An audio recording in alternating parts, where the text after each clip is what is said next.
bookish friends, welcome back to Amanda's Bookish Adventures. It is day 18 of Bookmas, and this one is books I want to become movies slash TV shows. So I have some physical copies here, and then I'm going to show you read descriptions off of the computer. So one I read that you've already seen for this Bookmas is Certain Dark Things. I want this to become a movie. I think a movie would be realistic in the time frame of this book other than a TV series. So it says, welcome to Mexico City, an oasis in a sea of vampires. Domingo, a lonely garbage collecting street kid, is just trying to survive its heavily policed streets when a jaded vampire on the run swoops into his life. Alt, the descendant of Aztec blood drinkers, is smart, beautiful, and dangerous. Domingo is memorized. Alt needs to quickly escape the city far from the rival necro-vampire clan relentlessly pursuing her. Her plan doesn't include Domingo, but Alt finds herself warming up to the scrappy young man and his undeniable charm. As the trail of corpses stretches behind them, local cops and crime bosses start closing in. Vampires, humans, cops, and criminals collide in the dark streets of Mexico City. Do Alt and Domingo stand a chance of making it out alive, or will the city devour them? I think it'd be a good movie. I think it makes more sense of it as a movie because the timeline in the book is rushed and it's very short, so I think a movie. So Red, White, and Royal Blue is becoming a Amazon Prime original. And if you watched what's been announced, I really want One Last Stop. I think this would make a great, as one Red, White, Royal Blue is becoming a TV series. I think this should also become a TV series. I think it was absolutely amazing. I plan on reading Red, White, Royal Blue next year, but this I absolutely adored. So for cynical 23-year-old August, moving to New York City is supposed to prove her right. That things like magic and cinematic love stories don't exist, and the only smart way to go through life is alone. She can't imagine how waiting tables at the age of 24, Pancakes Diner, and moving in with too many weird roommates, I love the roommates, could possibly change, and then there's certainly no chance of her subway commute being anything more than a daily trudge through boredom and electrical failures. But then there's this gorgeous girl on the train, Jane, dazzling, charming, mysterious, impossible Jane. Jane with her rough edges and swoopy hair and soft smile, showing up in a leather jacket to save August's morning when she needs it most. August's subway crush becomes the best part of her day. But pretty soon she discovers there's one big problem. Jane doesn't just look like an old school punk rocker. She's literally displaced in time from the 1970s, and August is going to have to use everything she tried to leave in her own past to help Jane. Maybe it's time to start believing in some things after all. So yes, I think this makes more sense, as I believe Red, White, and Royal Blue makes sense to become a TV show. I think this makes more sense to become a TV series as well. I just love it. I want to read all of Casey McQuinn's books. She has Red, White, Royal Blue, and I Kiss Sarah Wheeler? I don't know. So a next one that I want to become is Icebreaker. Now, this is one of the releases that I've been so excited about, and I totally forgot about it towards the end of the year, which I tend to do. So it says 17-year-old Mickey James III is a college freshman, a brother to 5 sisters, and a hockey legacy with his father and grandfather who have gone down in NHL history. Mickey is almost guaranteed the league's top draft spot. The only person standing in his way is Jason Caulfield, a contender for the number 1 spot, and Mickey's infuriatingly attractive teammate. When teams' rivals turn into something more, Mickey will have to decide what he really wants and what he's willing to risk. I think this would be a great movie. I think it's not that big. I think it'd be a really great movie, and I loved it. Now, another one I just read, you'll see me read for the 24th of Bookmas, but I finished The Mouse Ball. and I love this. I think this should become a holiday movie. I think it's funny, and I had laughed, and it was so good. So I'll read you the inscription of the book. If I could just get this. So, oi to the world. Rachel Rubenstein Goldblatt is a nice Jewish girl with a shameful secret. She loves Christmas. For a decade, she hides her career as a Christmas romance novelist from her family.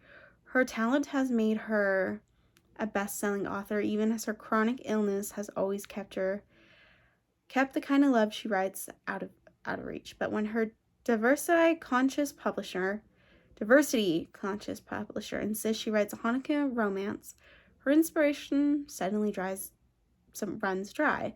Hanukkah's not magical, it's not merry, it's not Christmas. Desperate not to lose her contract, Rachel is determined to find her muse at the Matzah Ball, a Jewish musical celebration on the last night of Hanukkah, even if it means working with her summer camp archenemy, Jacob Greenberg.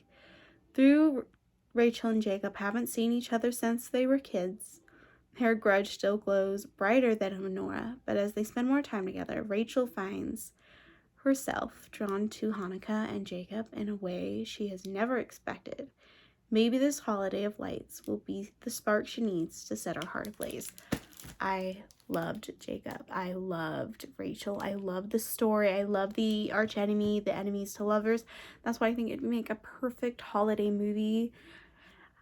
I know, I really was hoping after I finished this, I looked up to see if the rights were sold, and they weren't, and it makes me sad. But I think we need this to become a movie. I think it's amazing, and I love it. So after this, you'll stare at my computer screen. Just a couple more, but I will show you some of my favorites that I've read throughout the year that I don't physically own copies of, and I'm excited, and hopefully one of these couple of books does get picked up.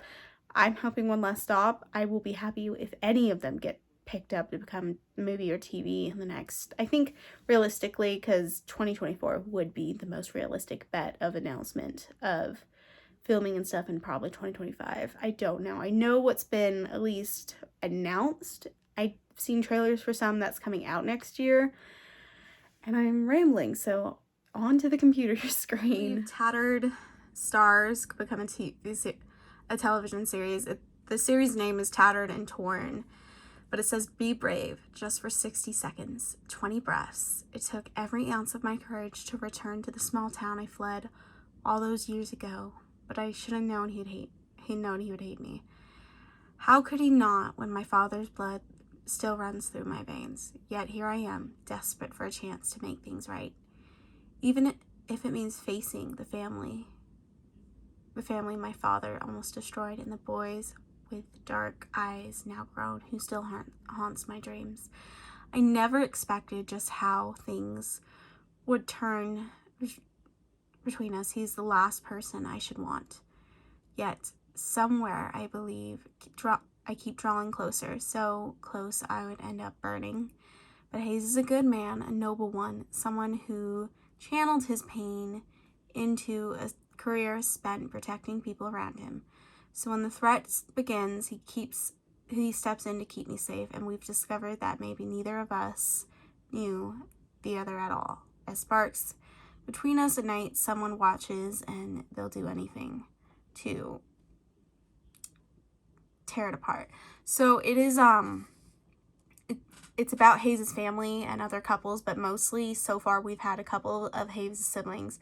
What they're talking about is that his sister was kidnapped by, I don't even know if it says her name, and I can't remember it on the top of my head.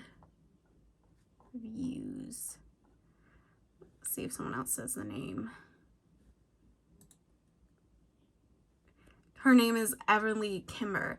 So her family, her father was the one who kidnapped the sisters. So it's her coming back into town and him hating her and getting over its romantic suspense. It's dark. I think it's good. I haven't finished because the last two, but you have basically other couples, and then the book that just came out is about these two just came out. But this one is about the sister that was kidnapped, so I do think it would make a good television series. I have to reread this. I read this at the first of the year, and then I tried to read the second book towards the end because I'm really bad with sequels and I have to reread this, but I do think this should become a TV series. So it says, Cassandra Sogg, or a blood prophet, Meg Corbin, can see the future when her skin is cut. A gift that feels more like a curse. Meg's controller keeps enslaved so he can have full access to her visions. But when she escapes, the only safe place Meg can hide is the lakeside courtyard, a business district operated by others. Shapeshifter Simon Wolfgard is reluctant to hire the stranger who inquires about the human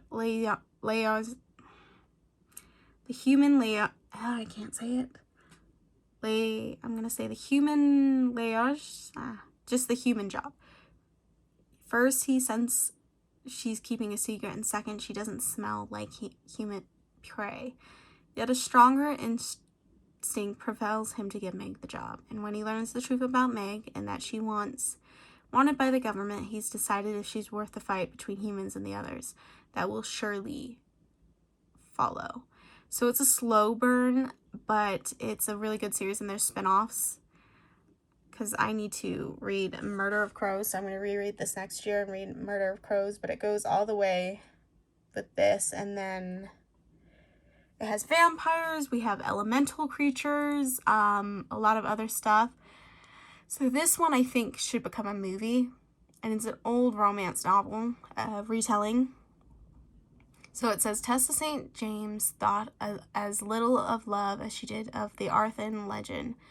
It was a myth, but when an enchanted tomb fell into the lovely teacher's hand, Tessa found that she had to rethink her curriculum. Suddenly, in Merlin's Camelot, Tessa learned that the legend was nothing like she remembered. Galahad the Chaste was everything but. The powerful knight was an expert lover, and not only wizard could weave powerful spells, still, in Galahad's hard muscle embrace, she felt unsure of this man who had seemed a myth. But soon the beautiful skeptic was on a quest to real as her heart and the Grail, Galahad's love within reach, and all she had to do was believe. So it's about Galahad's quest for the cup, and she kind of gets in the way, and there's time travel. I think it would be an excellent movie. Now we have my ultimate favorite book. It's the old cover.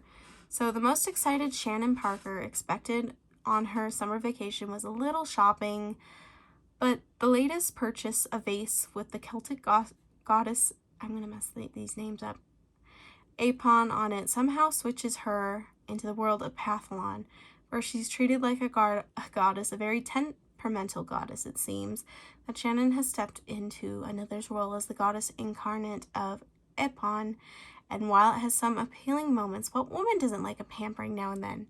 Comes with a ritual marriage to a centaur and the threat of war against the evil foremoons. Bird-like creatures. Oh, and everyone dislikes her because they think she's her devil. Somehow Shannon needs to figure out how to get back to Oklahoma without being killed, married to a horse, or losing her mind. Then we have the Tea Dragon Society. I think all three of these graphic novels should become an animated series or animated movies. I love these graphic novels. So we have a charming all-age books that follow the story of Greta, a blacksmith apprentice, and the people she meets as she becomes entwined in the enchanting world of tea dragons. After discovering a lost tea dragon in the marketplace, Greta learns about the dying art form of tea dragon caretaking from the kind tea shop owners Haskell and Eric. As she befriends them and their shy ward Minute, Greta sees how the craft enriches their lives and eventually her own. And this one, they go back into time, the Tea Dragon Festival, and then we have this will continue off of the Tea Dragon Society with these stories. They all overlap in the end of this book. It's amazing. I just absolutely love these. And that's it for this video. You'll have to see the end. It for day 18. Let me know if you think any of these books you would enjoy as movie or TVs. Tell me down below of books that you've read that you would love to see as a movie or a TV series. I'd love to hear your thoughts. But that's it for now. See you next time. Bye.